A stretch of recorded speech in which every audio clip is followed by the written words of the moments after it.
जैसा आपको राहुल जी ने कहा, बच्चों की पढ़ाई मेरी प्राथमिकता है, तो स्कूल को चुनाव के बाद तुरंत हम लोग प्रयोग करने की कार्रवाई शुरू करेंगे। आप लोगों को आश्वस्त करता हूँ जो विकास के काम आपके हैं, सड़क के, पुलिया के, जो भी है, इस सब कामों को कराएंगे। मुझे खुशी है कि हमारे जो पिछड़ा वर्ग है, दलित वर्ग है, अग्रणी हैं, नौजवान हैं, बुजुर्ग हैं, माताएं हैं, हम सब मिलकर एक परिवार रूप में काम करें। हमारे जिला अध्यक्ष हरी बैरवा साहब, सरपंच साहब, लोकेश जी, राहुल जी, माताओं, बहनों, बुजुर्गों, बच्चों, सबसे पहले तो मैं आपके गांव में आज जिस जोश से और उत्साह से आपने सबने मिलकर स्वागत किया, मुझे कलाएं बनाया, फूल माला दी, साफा दिया, ये मान सम्मान मेरे लिए बहुत कीमती है। मैं आपका बहुत धन्यवाद करना चाहता हूँ। और आप सभी जानते हैं कि अब देश बहुत आगे बढ़ रहा है, लेकिन देश जब आजाद हुआ था उस समय, उससे पहले जिस हालात में लोग रहते थे, उस समस्या का समाधान ढूंढने के लिए हमारे पूर्वजों ने संविधान का निर्माण किया। संविधान के निर्माता जो थे डॉक्टर भीमराव अम्बेडकर साहब थे। अम्बेडकर साहब ने तब 75 साल पहले ये घटना करी थी कि सबको बराबरी का अधिकार मिले, सबको वोट का अधिकार मिले, सबकी वोट बराबर की हो, जाति, धर्म, उम्र, रंग, भाषा से वोट का फर्क नहीं पड़ता। आपका भी एक वोट हो, उसकी कोई कीमत है। मंत्री, मुख्यमंत्री, प्रधानमंत्री, सेठ, उद्योगपति, कोई हो, किसी मजहब का हो, सबको बराबर का वोट का अधिकार है। लोकतंत्र की सबसे बड़ी ताकत ये है कि हम सब एक दूसरे का सम्मान करें और मतदान के लिए वोट डालें।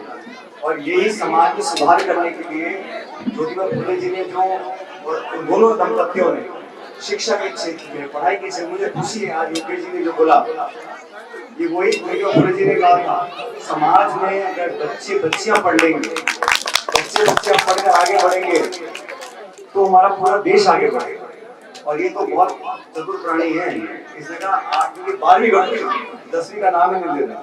और मैं आपको आश्वस्त करता हूँ, जैसा आपको राहुल जी ने कहा, बच्चों की पढ़ाई मेरी प्राथमिकता है, तो स्कूल को चुनाव के बाद तुरंत हम लोग प्रयोग करने की कार्रवाई शुरू करेंगे। आप लोगों को आश्वस्त करता हूँ जो विकास के काम आपके हैं, सड़क के, पुलिया के, जो भी है, इस सब कामों को कराएंगे। मुझे खुशी है कि हमारे जो पिछड़ा वर्ग है, दलित वर्ग है, अग्रणी हैं, नौजवान हैं, बुजुर्ग हैं, माताएं हैं, हम सब मिलकर एक परिवार रूप में काम करें।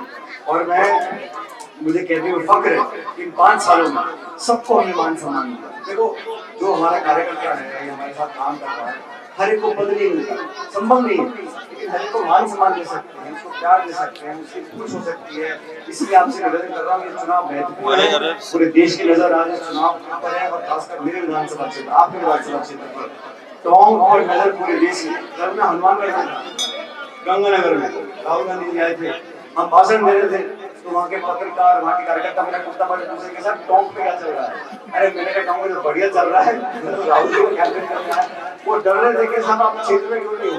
अरे मैंने कहा वहाँ लोकेश कर रहा फिर क्या, मुझे चिंता नहीं है। इसलिए आप सबसे निवेदन है, एक एक वोट में हाथ का निशान है कांग्रेस पार्टी का, इस बटन को दबाओ, हाथ वाले बटन को 25 तारीख को, और एक एक वोट कांग्रेस का इतिहास बनाओ, ये संदेश पूरे देश में जाए, हम सब मिलकर काम करेंगे। आपको वोट कमी नहीं आने दूंगा, बता रहा हूँ मैं, चाहे स्कूल की हो, चाहे निर्माण की हो, चाहे पुल पुलिया की, सारे काम करेंगे। आप लोग नहीं करना। और ये कभी कभी क्या है, हमारे दादा ने, चाचा ने, ताऊ ने, फूफा ने, फलानी पार्टी को कोई वोट डालेंगे, आंख बंद करके वोट नहीं डालेंगे। दोनों पार्टियों को देखना है, दोनों उम्मीदवारों को देखना है, कौन अपना है, कौन हमारा काम करा सकता है। और वोट किसी का बना नहीं होता, ये गलतफहमी नहीं होनी चाहिए किसी को। वोट आपका अधिकार है, जिसका बटन दब गया उसे नहीं आ पा रहा है, और ये बटन दबाने का अधिकार है, होना नहीं। 25 तारीख को सुबह सुबह जाके आप सब लोग हाथ का बटन दबाना। और नौजवान दोस्त बहुत खड़े, आपकी जिम्मेदारी ज्यादा है, जो 18 साल से ऊपर हो गए, आप लोग महिलाओं को, बुजुर्गों को बूथ पर ले जाओ, वोट डालो, रिकॉर्ड बनाओ, और जो अभी स्कूल की बात करी, उन सब कामों को हम कराएंगे। अपना आशीर्वाद बनाए रखो। और मैं फिर कहता हूँ गाँव के लोगों से, आप लोग